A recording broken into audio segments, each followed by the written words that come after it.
So then my third tip is to craft good stories.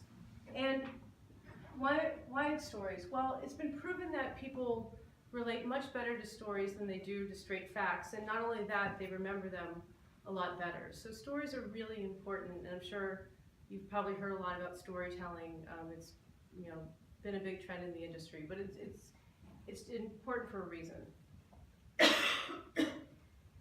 I mean, stories are really important because they also create an emotional connection with people. I mean, if you watch 60 Minutes or CBS Sunday Morning or 2020, what is common to all of them? They're all about stories, right? And they bring you in and they engage you. Stories are really important.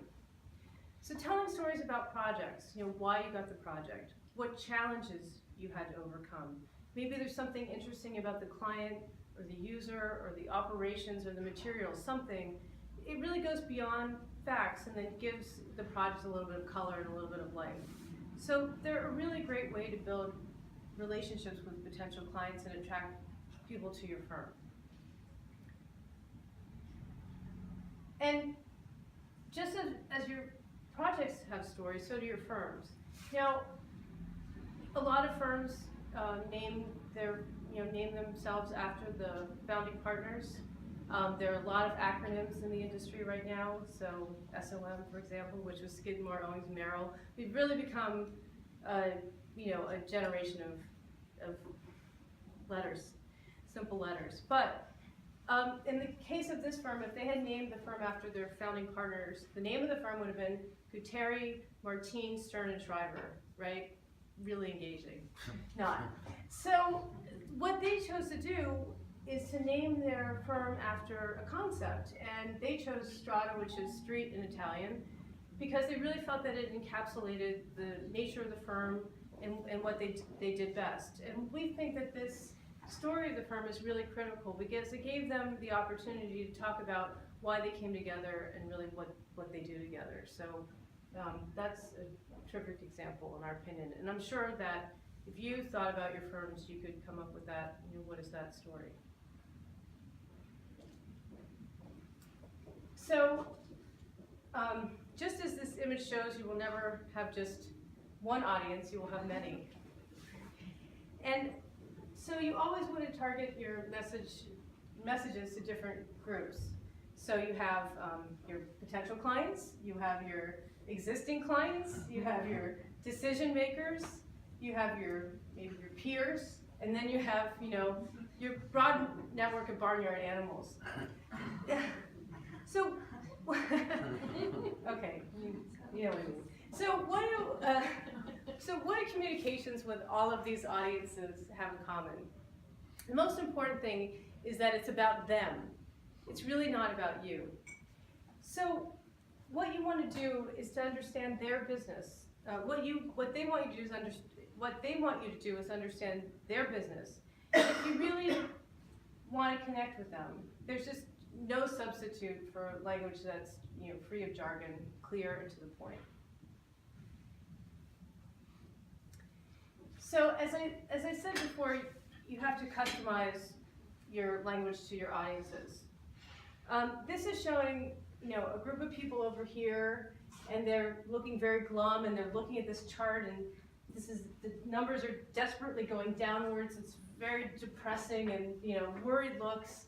And then in walks the PR guy on the left side. He's holding the same chart, but holding it upside down. And it says, hold everything. The PR department just sent over this chart.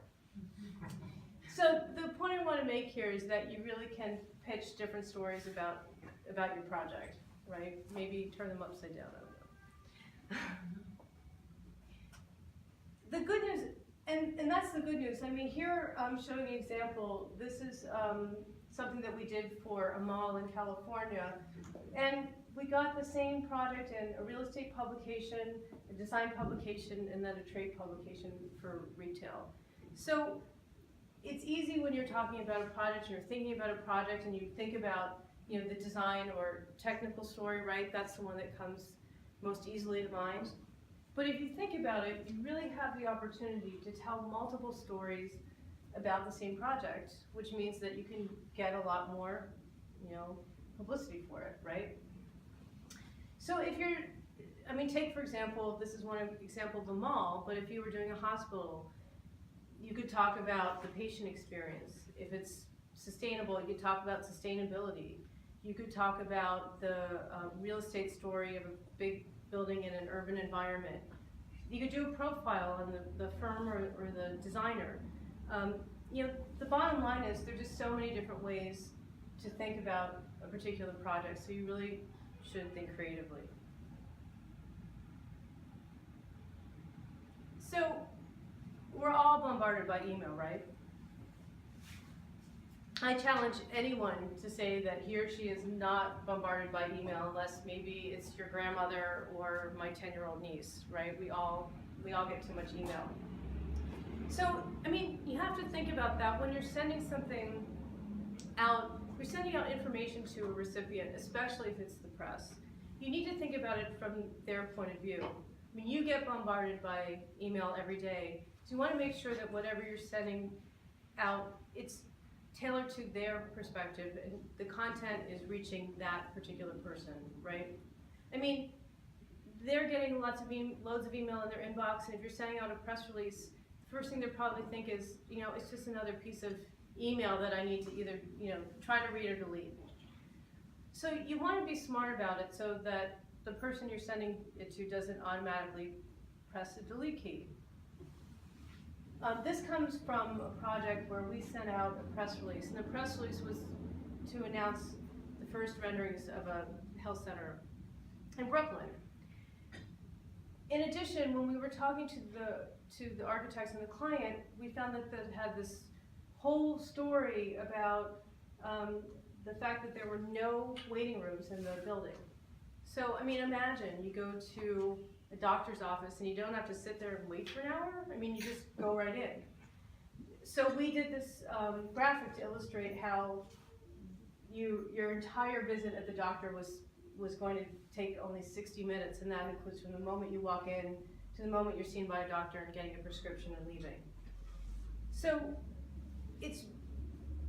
we did this separate, you know, we did this one pager separate from the press release, because when you're sending out a press release, you don't want to mix too many things. It shouldn't be a kitchen sink. It should focus on one particular story, because people get confused when you try to, you know, put too many things in one release. However, we wanted to make sure that the press had information if they also wanted to talk about this particular story, and we thought this was a good way of illustrating it. So if you're going to send out a press release or a pitch or news, you know, about a particular project, think about a couple things. First of all, what kind of headline would grab the attention of the media, right? The headline is really, really important. And then what is the one key idea behind the news item or story? What is that? If you could distill it down to one particular idea. And then, is it timely? And then finally, how will it attract people back to your firm? You want to make sure that the story is about you and not the client and not one of the other consultants, but how does it attract people back to you and what you did on that particular project?